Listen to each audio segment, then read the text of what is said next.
de estos personajes, y otro de los grandes pilares, fíjense que se me hace eco, se me hace eco, fíjense si hay que cerrar algún... ¿Ahí cerraron? Sí. Otro de los grandes pilares fue Willem de Kooning, un artista holandés, nacido en Rotterdam, que incluso él hace la Academia de Artes en Rotterdam, y en 1926 emigra a los Estados Unidos y trabaja, como decíamos, pintor de brocha gorda, pinta paredes. Se instala en Manhattan y allí traba amistad con Achille Gorky. Y en 1938 comienza una serie de figuras masculinas, y en el 1947, subrayen este año, 1947, comienza, porque es un año clave, es un año donde madura todo este movimiento del expresionismo abstracto. Va a comenzar de Kooning la serie más famosa del expresionismo, que son sus grandes mujeres.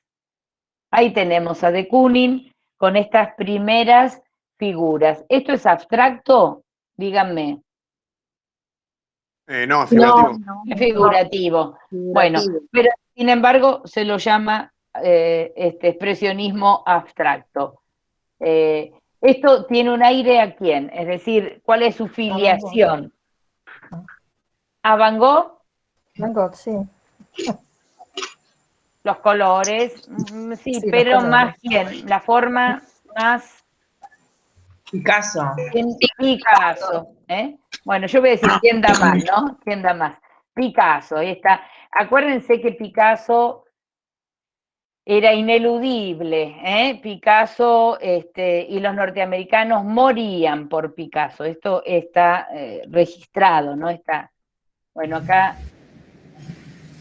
Ángeles Rosas, ahí tenemos una imagen interesante de una retrospectiva. Ahí tenemos las chicas de Kooning, esta serie de mujeres que comienzan en el año 47, ahí las tenemos, donde hablamos también, y uno podría claramente también encuadrarlo en otro movimiento que vamos a llamar neofiguración, pero está en el expresionismo, ¿no? Ahí tenemos esas mujeres violentas, de pechos, de pubis, de esas bocas que Picasso ya había hecho con esos ojos gigantes, esas bocas abiertas, ese dibujo de mala pintura. Esta obra es muy importante, está en el MoMA, claramente es de Kooning que trae a Estados Unidos, que aporta a Estados Unidos toda esa beta tan importante que fue el expresionismo nórdico, ¿no? Esto típico de los países como Alemania, como Holanda, como Noruega, pensemos en Munch, es decir, el expresionismo del norte. Y aquí tenemos cómo él también llega a composiciones, a figuras, a imágenes realmente ahora sí abstractas, gestuales. Ven que tiene un aire de familia con el informalismo europeo. Ahí están otra vez mujeres. Y Villa Borghese, qué hermoso esta síntesis de este lugar que es muy verde, que es la famosa villa de Scipione Borghese en Roma, que está dentro de un jardín, así que él lo sintetiza bárbaro, en una abstracción. Esta obra se llama Cuyo nombre estaba escrito en el agua. Bueno, y vamos a ver también a otro artista norteamericano, que es Mark Tobey, cuya familia se instala en Chicago, asiste al Instituto de Arte de Chicago, un instituto de arte que tiene el Museo de Arte de Chicago, que es el Museo y Instituto de Arte. Es una maravilla, tuve la suerte de estar allí. Es como si fuera el UNA con un museo al lado, un museo tan importante como como un museo histórico, ¿no? Como el de Bellas Artes de la Argentina. Se instala en Nueva York, trabaja como diseñador de modas y cuando le toca vivir la Primera Guerra Mundial, Mark Tobey tiene como una conversión a una vertiente de Oriente que es el bajaísmo, ¿eh? Hindú. Él empieza a interesarse en la filosofía oriental, tal es así que en 1934 viaja a la China, estudia caligrafía, y de allí pasa caligrafía china, después pasa a Japón, y va a ir a vivir a un monasterio zen en Kioto, y funda la Escuela del Noroeste. Obtiene el premio Guggenheim y es invitado a representar a Estados Unidos en Kassel, en la documenta de Kassel. Y en 1960 se instala en Basilea, Suiza. Murió en el 76. Bueno, ¿qué hace Mark Tobey?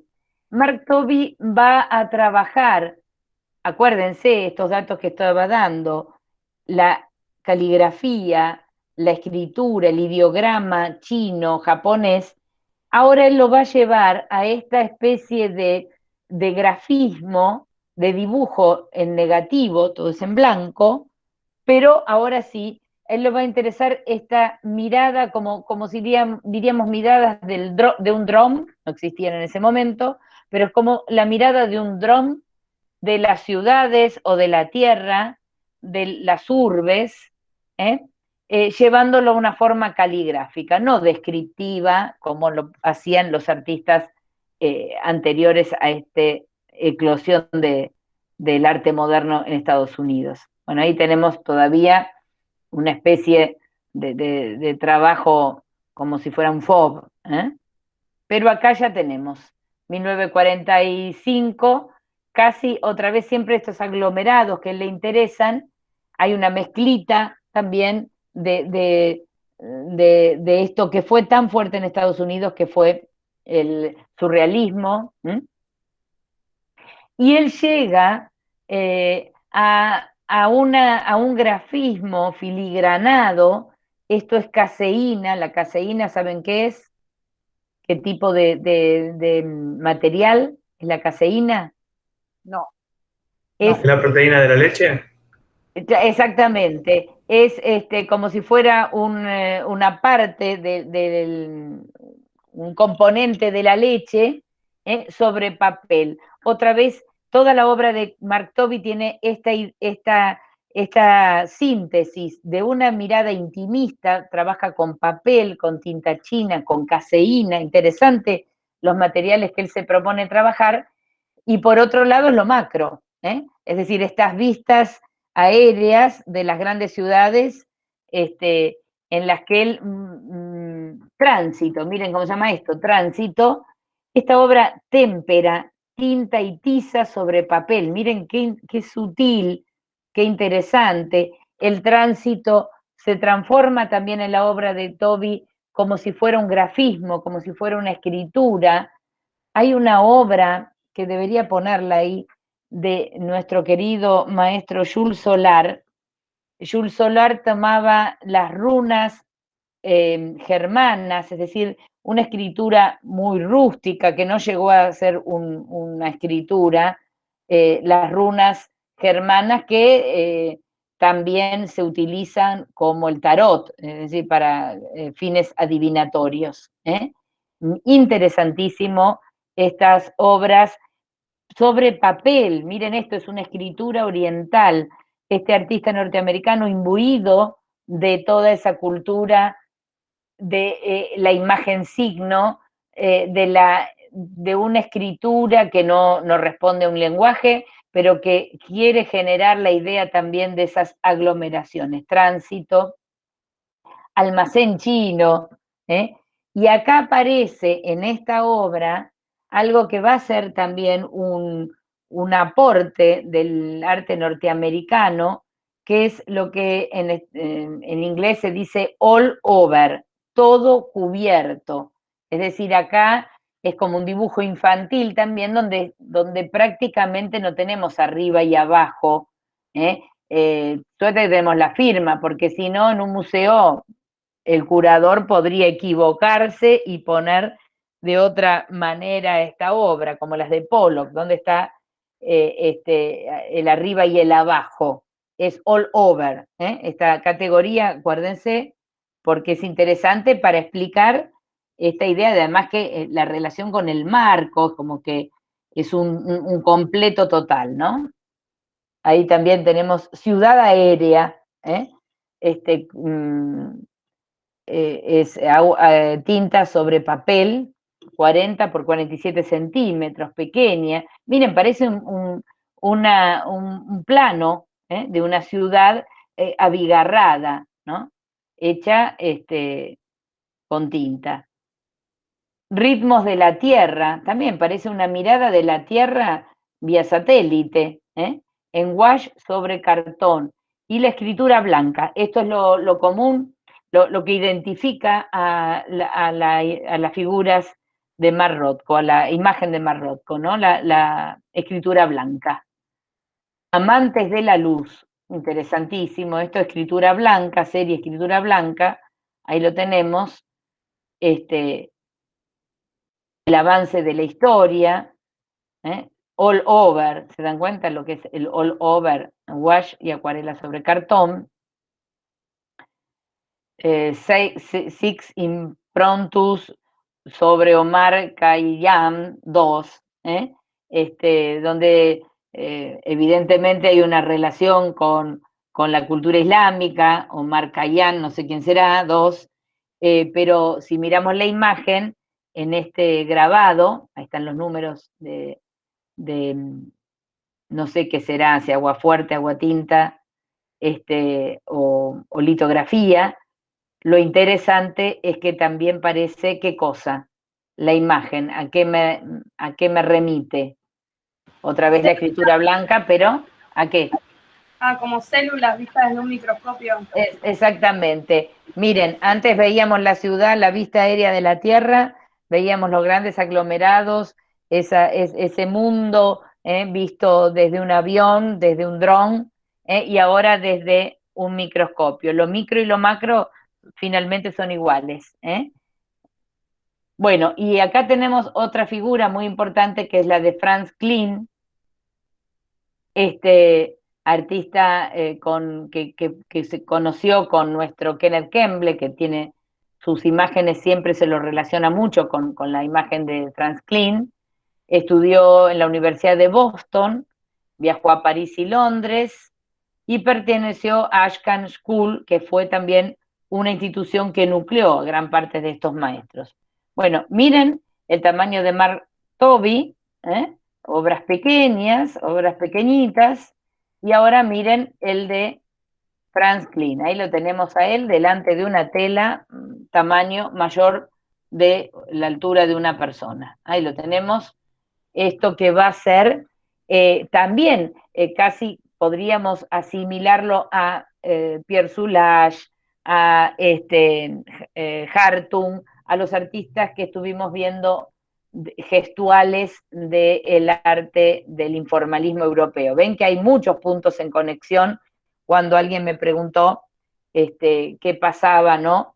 Ahora, con respecto a una de ustedes que hoy me preguntó sobre esa recepción, quiero decirles que en el caso de Estados Unidos, con este grupo digamos, con este equipo que se forma entre Clement Greenberg, entre Harold Rosenberg, entre Meyer Shapiro, entre los Guggenheim, entre el MoMA, el arte norteamericano se impone, se vende, los norteamericanos compran obras de estos artistas que comenzaron siendo muy pobres, que Roosevelt les da un subsidio, los manda a pintar aviones para la guerra, es decir, los artistas eran subsidiados pero trabajaban, tenían que hacer un trabajo social,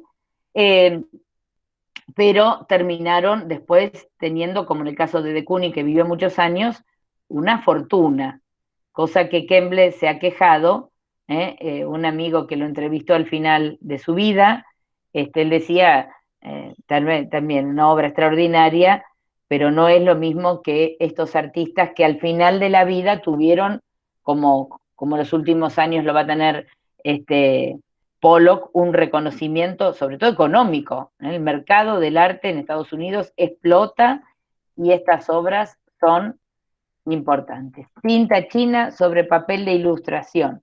Eso mismo que hablábamos la otra vez cuando veíamos el informalismo europeo, la idea del touch, la idea de también emular la escritura oriental, que no se corrige, que no hay pentimento. Si uno mira la obra de Franz Kline, hay siempre una, ¿cómo se dice cuando se prepara el fondo en arte, en una tela?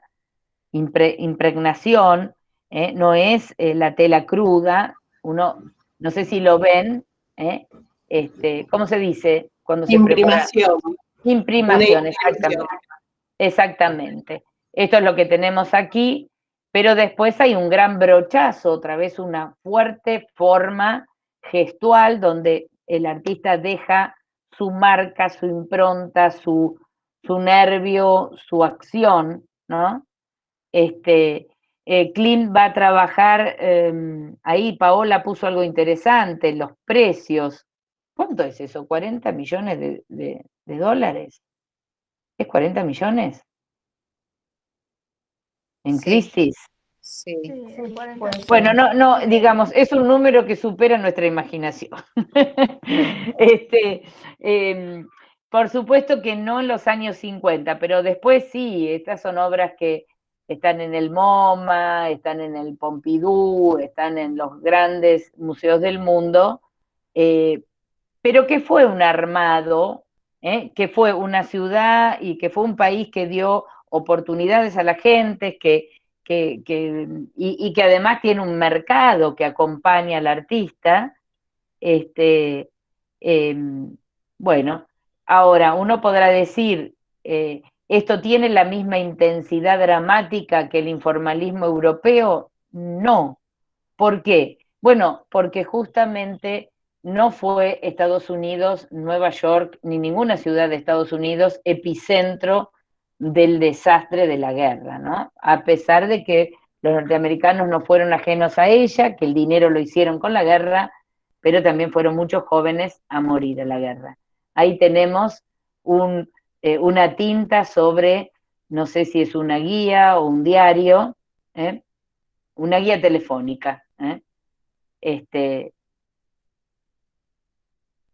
Ahí tenemos esta preponderancia del negro, del valor en la obra de Kline, con imprimaciones, con manos, no es un fondo neutro, no estamos hablando de un fondo neutro. Acá sí tenemos reflejos negros, acá empieza a aparecer el color también en la obra de Franz Kline. Y esta obrita es nuestra, es la que compra Guido Di Tella, que asesorado por Julio Carlo Argan, nada más y nada menos, compra una colección extraordinaria que después donó a nuestro museo. Y otro gran artista es el Robert Motherwell, profesor de filosofía, estudió filosofía en Stanford, comenzó su doctorado en Harvard, y luego estudia en Columbia con Meyer Shapiro, que ya lo hemos visto, Dissens, ¿se acuerdan la revista Dissens? Bueno, y va a ser una serie muy grande, que es la que vamos a ver ahora, de 140 obras, otra vez miren el año, 1948, yo les dije de Koonin, acuérdense, 47, la serie de mujeres que después sigue hasta los 50, con una serie que también se llama Elogio a la República Española, donde también hay una cuestión política, ¿no? Un apoyo a los derrocados republicanos en la Guerra Civil Española contra los falangistas de Franco, es decir, contra la dictadura de Franco. Bueno, vamos a ver, y yo lo que quiero que ustedes después se busquen, además de estos PowerPoint preciosos, en los que Paola colaboró, yo después también agregué, vamos a ver cómo la obra de cada uno de ellos es fácil de identificar. La de Franz Kline, la de Mark Tobey, la de Motherwell y la de cada uno de ellos. Él trabaja con esta especie de formas elípticas en esta serie que también tiene una preponderancia muy fuerte de blanco y negro, colores tierras y grandes tamaños. Miren tamaño, el tamaño de esa tela, ¿no? Ahí está la serie elegía a la República Española. Acá tenemos una tinta sobre papel de arroz otra vez, y acá aparece también algo que fue justamente una herencia de un maestro que inventa una técnica especial, que va a ser la figura de Jackson Pollock, el dripping, la mancha, aquello que cae, en que yo puedo controlar hasta cierto punto la imagen, porque estoy con un papel que va a absorber la tinta y la tinta va a caer aleatoriamente, como el escriba que pone el cuerpo cuando, cuando escribe pintando, cuando escribe como dejando su propio gesto en el papel. El escriba oriental, el escriba chino o los ideogramas japoneses. Bueno, y así llegamos al artista estrella del expresionismo abstracto, que es el señor Jackson Pollock, que nació en 1912 y que murió trágicamente en un accidente, diríamos, alcoholizado con un auto que se va contra un árbol, en 1956. Acuérdense, esta fecha es importante porque con la muerte de Pollock un poco ya el expresionismo abstracto norteamericano llega un poco a su fin. No hay una fecha exacta, pero es así. Él era el menor de 5 hermanos. No sé si era el menor o no me acuerdo ahora si era el menor, pero en 5 hermanos varones, de una familia de clase baja, digamos, trashumante, viven de un lado para otro, vivían en un carro con bueyes, camino al oeste, ¿no? Como la conquista del oeste, de la cual el padre de Pollock, por ejemplo, hacía las mediciones en los territorios ganados a los indios, a los indios con el cual él va a tener un contacto con los pieles rojas y los otros que ahora me voy a acordar. Que va a tomar también una técnica de la pintura de los indios que fueron expulsados del oeste, que fueron corridos cuando los norteamericanos van avanzando, el ferrocarril va avanzando. Y el padre era, entre los trabajos casuales que tenía, era como agrimensor del tendido de los ferrocarriles. En una familia conflictiva, en una familia que los padres van a separarse, y que lo llevaron a Pollock a ser de niño, ya un niño adicto al alcohol, una patología que él va a arrastrar toda la vida, es decir, estuvo varias veces internado con tratamiento psicoanalítico, lo van a internar en institutos que seguían un poco la línea de Carl Jung, de este discípulo, psicólogo discípulo de Freud, que hablaba de los arquetipos, y él estudia con Hart Benson, que fue justamente su gran mentor, quien lo apoya y lo adopta casi como un hijo. Muy interesante si ustedes quieren leer una biografía de Jackson Pollock, que ganó un Pulitzer, escrita por 2 críticos norteamericanos. Son 1500 páginas, pero son entretenidísimas, es excelente el análisis de investigación sobre él. Ahí lo tenemos a la familia Pollock, oriundos de Irlanda y Escocia. Es decir, es un pura sangre norteamericano, ¿no? De origen irlandés y escocés. Su madre Estela está ahí, el padre Roy y sus hermanos Charles, que era el mayor, creo que es este, Frank, Jackson, Sam y Chico. Bueno, ¿dónde está Pollock? Creo que es este. Y su hermano Charles fue un exitoso dibujante en Nueva York y al cual realmente admiraba Jackson, lo admiraba y él tenía un problema con el dibujo.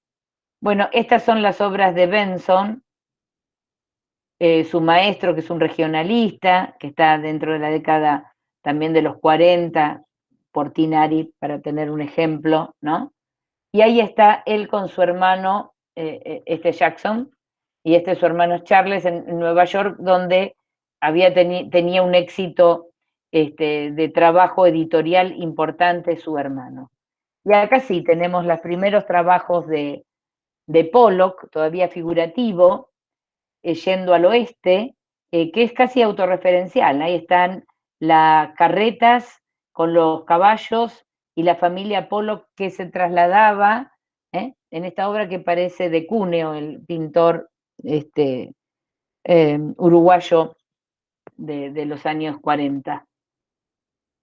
Y vamos a ver en esta gran dificultad que él tiene para el dibujo, esa perseverancia que tuvo Pollock de poder triunfar, de poder salir de sus propias limitaciones, como él va a encontrar un lenguaje fuerte y personal. Casi que Pollock, y en este trabajo biográfico extraordinario, documentado perfectamente, uno se plantea de qué manera el arte no siempre tiene que ver con la habilidad. A veces habilidosos en el dibujo fracasan como artistas porque el arte no pasa por la habilidad, pasa por los deseos, pasa por la fuerza y por la necesidad, como diría Kandinsky, de decir algo importante. Pollock tenía algo importante que decir y luchó contra sí mismo, contra sus propias limitaciones de personalidad, de sexualidad, de adicciones que lo llevaban, de conflictos que lo llevaban a ser un alcohólico, va a luchar contra todo y va a lograr. ¿Esto qué les parece? Miren qué interesante este dibujo de Pollock. ¿Cuáles son las filiaciones que podemos ver acá? ¿Quién da más? A ver, escucho ofertas. Está bueno el pasaje entre su trabajo figurativo y camino a la abstracción. Exactamente. Saura, Bueno, cabecitas ahí. sí, hay como cabecitas, hay como... Bueno, él admira a Picasso, él y su hermano, y todos los norteamericanos admiraban a Picasso. Ahora vamos a ver. Pero miren esta obra, las obras de Pollock, que son, si yo pregunto, ¿esto es abstracto o figurativo? ¿Qué me dicen? Figurativo. Parece figurativo. Porque están leyendo el título. Me hacen trampa. No, porque parece Se fuego. Parece Sí. fuego, y es Parece fuego, el se llama la infierno. flama, ¿no? La flama, el fuego. Bueno, Parece como si fuera el infierno. Donde hay cosas que exactamente, arden, personas, peces, exactamente. Hay algo que es animales. bien, muy bien. Es decir, vamos a ver que en la abstracción Pollock siempre remite a experiencias fuertes. Los títulos nos acercan a la imagen, a la figuración más que la propia forma. Acá estamos viendo toda la influencia muy fuerte del surrealismo y de Picasso. Es decir, este era el planteo más fuerte, esta es la herencia que toma el expresionismo abstracto norteamericano.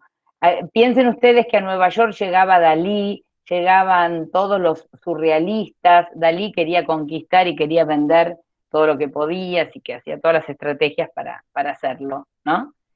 Pero va a llegar también otra persona, ahora vamos a ver, estos son estudios, todo esto es Pollock, ahí está toda la influencia de los arquetipos, cuando él lo internan, los psicólogos lo empiezan a trabajar a partir de una forma terapéutica que planteaba Carl Jung, que era los mandalas, ¿eh? Vieron que son los mandalas, ¿no? Esas formas que tienen que ver con lo que decía Jung, que son los arquetipos del inconsciente colectivo de la humanidad, son formas matrices que tenemos dentro. Yang también pintaba, tiene mucho que ver, voy a buscar después las imágenes de él, que las pude ver en la única Bienal de Venecia que fui. Había una muestra especial de Carl Jung, invitado especial Jules Solar, con las cartas astrales que hacía a todos sus amigos y sus admiradores. Ahí tenemos todo este camino de Pollock. Miren si de estas formas totémicas, miren esto, y no sé si recuerdan las obras de Raquel Forner de los años 40, son también formas totémicas, muy surrealistas. Mujer luna, ¿no? Sí, mujer luna. Miren esto, ¿qué parece? Parece Miró, ¿no? ¿Lo ven? Surrealista, un surrealismo orgánico. Esto también, azul Moby Dick, ¿no? Miren que esto parece realmente una cita de Miró. La loba, ahí no sé si ven la forma, ¿no? De un cuerpo de un animal, muy primitivo. Y esta obra que, bueno, le puso claramente el sello del psicoanálisis, Guardianes del Secreto, y tenemos dos formas totémicas acá, dos tótems, acá una figura recostada, no sé si lo ven, ¿no? Todavía estamos en el ámbito de la figuración, o ciertos elementos figurativos. Pero vamos a ver cómo él va a empezar a trabajar con lo que se llama la action painting, es decir, pintura de acción, y con el dripping, que va a concretarse otra vez año 46-47. Por eso digo, es un año importante para recordar que es allí cuando se consagra este expresionismo abstracto. Miren allí de Gorky, miren la influencia de Gorky. También Pollock admiraba a Gorky y a de Kooning. Bueno, y finalmente este personaje marginal, excluido, un tipo que prácticamente no podía tener una conversación con periodistas, con los medios, que tenía una incapacidad para trabajar, ¿no? Le conseguían algunos trabajos, pero fracasaba siempre. Va a tener digamos, va a ser bendecido, primero por una mujer que con la que se casa, pero que es como casi su madre, su hada madrina, que fue Lee Krasner, otra artista importante que se dedicó a este personaje difícil, lo cuidó, lo llevó a pintar. Ella abandona su propia carrera para cuidar de Jackson, y la otra suerte va a ser también que está en Nueva York y que va a ser bendecido por Clement Greenberg, quien levanta el pulgar, por Pollock, por Peggy Guggenheim, por Betty Parson. Y acá está, él ha podido lograrse comprar en Long Hampton, es decir, en Nueva Jersey, en la costa, en un lugar donde después se reunía todo el grupo de amigos en la playa, una pequeña casita que tenía un taller de madera. Ahora lo vamos a ver el taller, para que nadie piense se compró un taller. No, ahí está. Imagínense el frío y el calor que hacía dentro de esta casilla de madera muy grande, donde Pollock empieza a extender la tela en el piso. Es una creación de Pollock. Ahí está con tu esposa mamá. Lee Krasner, que lo rescata este personaje difícil. No, no lo inventó él. Ahí está con el cuerpo entero haciendo esto que era tirar la pintura con un palo o con un pincel, con un juego de muñeca. No es fácil, porque háganlo, van a ver que no es tirar cualquier cosa, sino es un azar controlado, hay un cierto grado de control, casi como en un éxtasis, en que él entra a trabajar en esta sinfonía de colores que va superponiendo en cada tela, que cada tela tiene un carácter especial. No lo inventa él, a ver si yo lo puse, de dónde lo saca, de unas cuantas imágenes interesantes, ahí están. No lo tengo, no lo tengo. Bueno, voy un poco de nuevo para atrás. En realidad todo esto lo va a tomar en el año 1936, da un taller especial en Nueva York el maestro David Alfaro Siqueiros. El mexicano muralista, nosotros tenemos el ejercicio plástico, una obra maravillosa que hizo para Natalio Botana en la Quinta de Botana, y Siqueiros era el artista moderno que arremetía con todo, un luchador, un personaje, un revolucionario, comprometido con el estalinismo, intentó matar a Trotsky, bueno, un personaje de aquellos, pero él decía el arte moderno tiene que trabajarse con técnicas nuevas, y entonces trabajaba con proyector, así hizo el mural, el ejercicio plástico, con piroxilina, con pinturas sintéticas para automóviles, y fue el primero que ponía la tela en el piso. No lo inventó Jackson Pollock.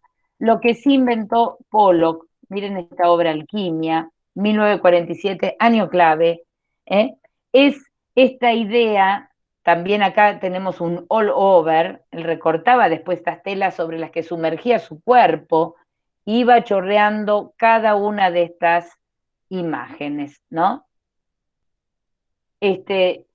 Que son casi una filigrana superpuesta, en el cual hace un análisis nuevamente Argam importantísimo, y dice justamente que el action painting de Pollock tiene una relación muy importante con la creación de un género maravilloso que aportó los Estados Unidos al mundo,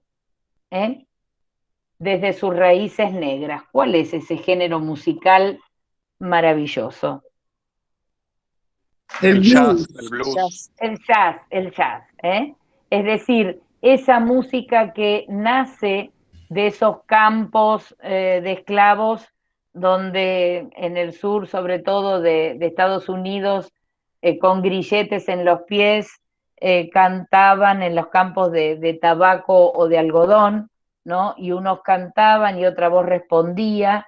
Y acá esta relación que hace Argand entre el jazz, que es improvisación, como lo es la obra de Pollock, y donde no hay una voz cantante, no hay un bajo continuo como en la música clásica, sino que todas las voces tienen la misma jerarquía, en una idea de libertaria, en una idea de liberarse armónicamente, es un poco lo que Pollock logra en esa vida conflictiva, en esa vida en el que él tuvo que trabajar contra sí mismo, y que supo canalizar la experiencia de maestros como Gorky, de maestros como de Koonin, como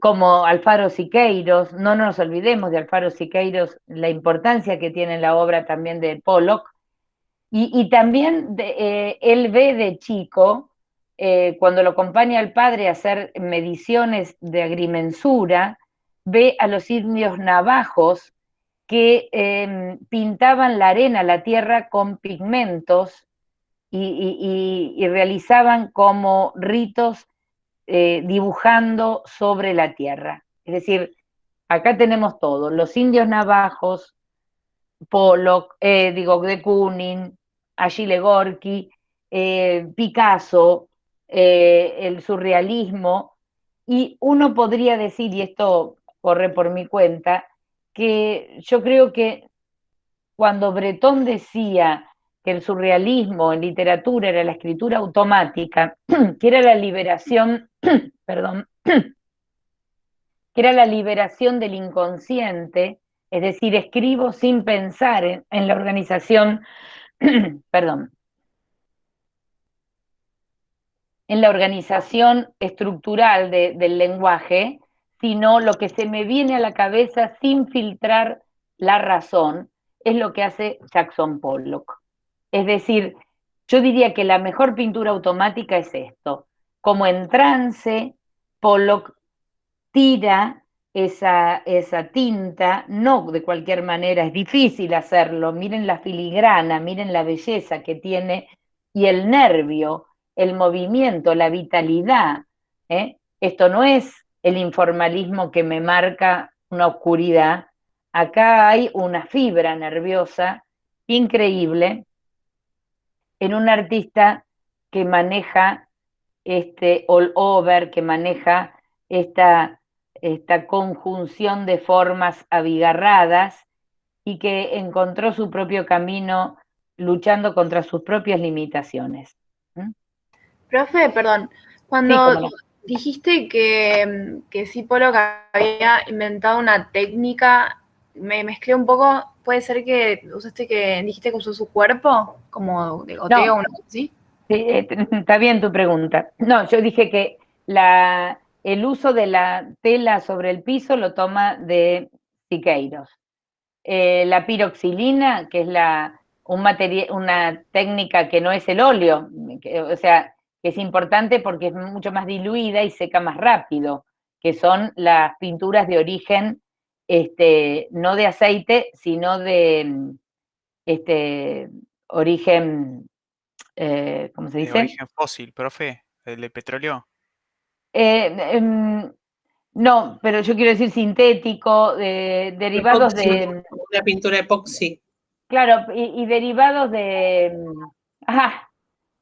petróleo, derivados de las pinturas químicas, de la química, no del aceite del óleo.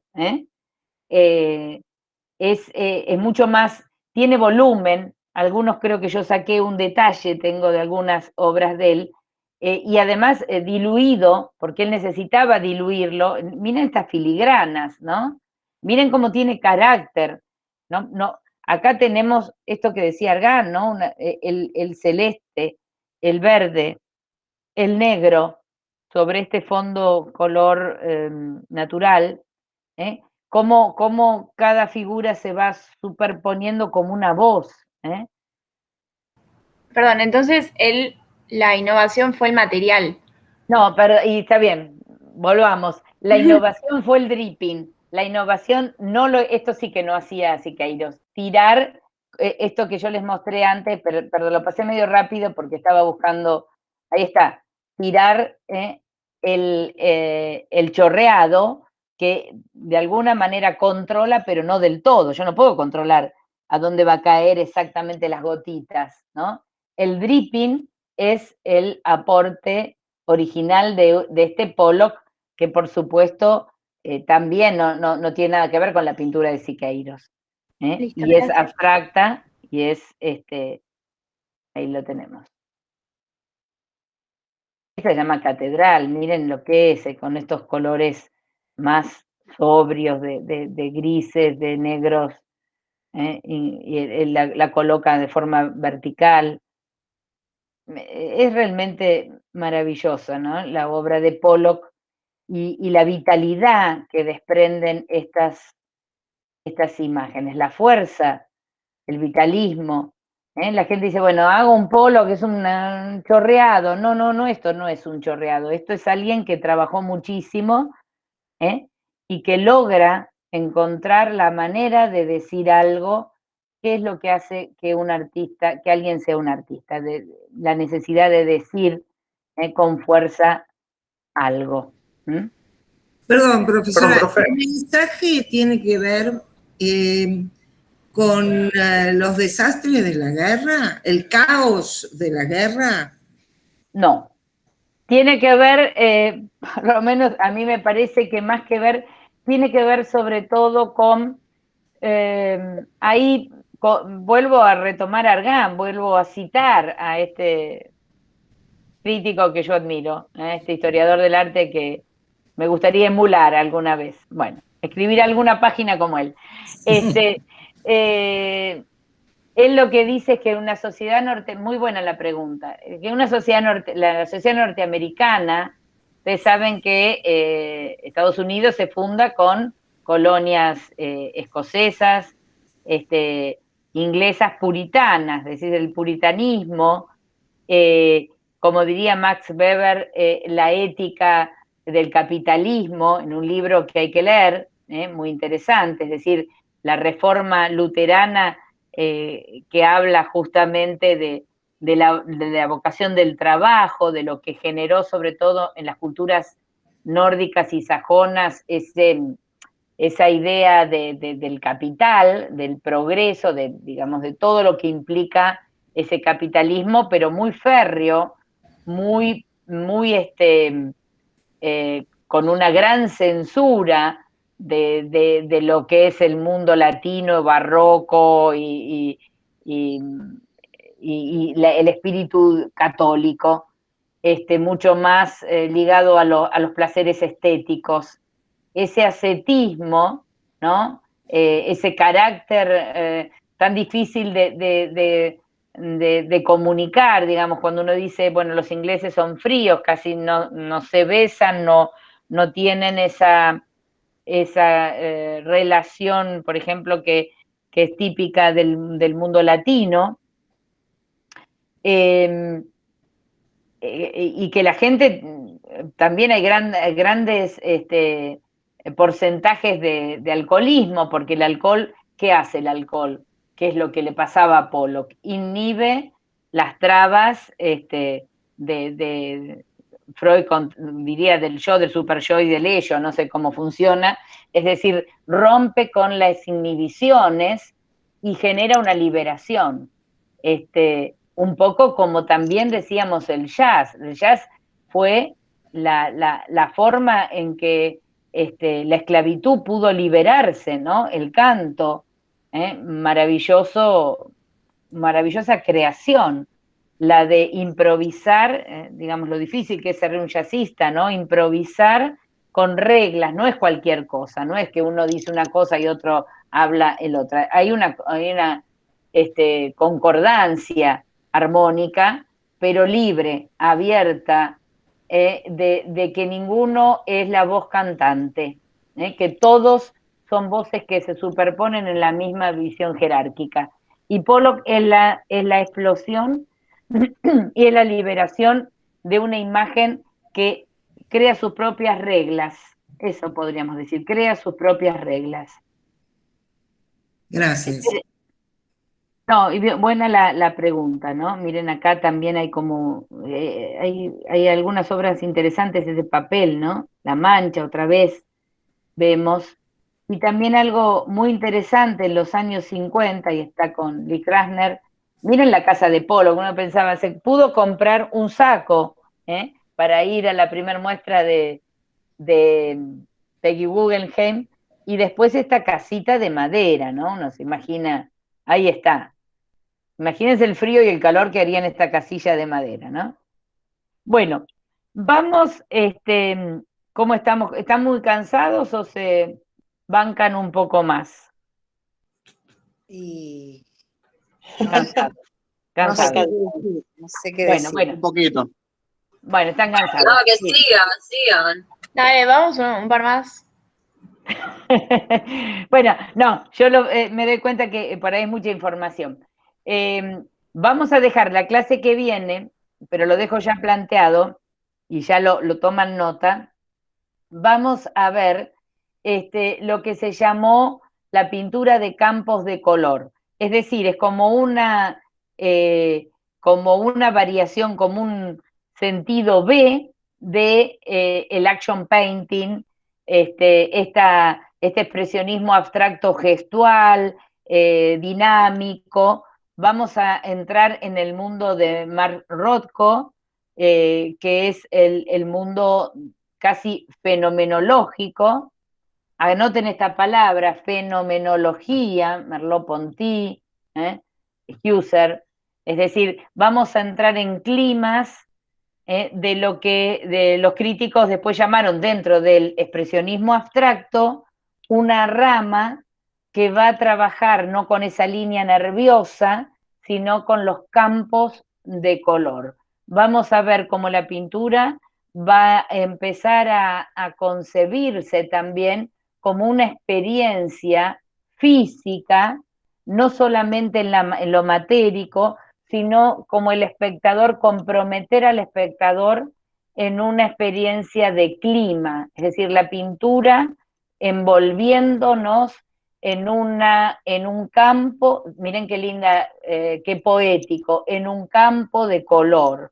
Me sumerjo en esta pared que no es una pared que me rebota en la cara, sino es una pared de colores transparentes, velados, son veladuras que van generando un clima de una abstracción nada rígida, nada geométrica, que son estos maravillosos cuadros que hace el señor Mark Rothko, que fue profesor de dibujo de niños en Brooklyn durante toda su vida y escribió y reflexionó sobre el arte de educar, el arte de generar imágenes en los niños sin caer en lo que caen los malos profesores, que es corregirle al niño la imaginación, quitarle la imaginación. Bueno, la clase que viene, entonces, vamos con los campos de color y vamos a entrar ya con esto estamos haciendo una clase y un poquito en el pop art para ir tomando estos cambios, este gran giro que va a tener la pintura norteamericana con la aparición del pop. Bueno, ¿está claro? ¿Hay un texto que trate de esto para la clase que viene, subido en la bibliografía? Ustedes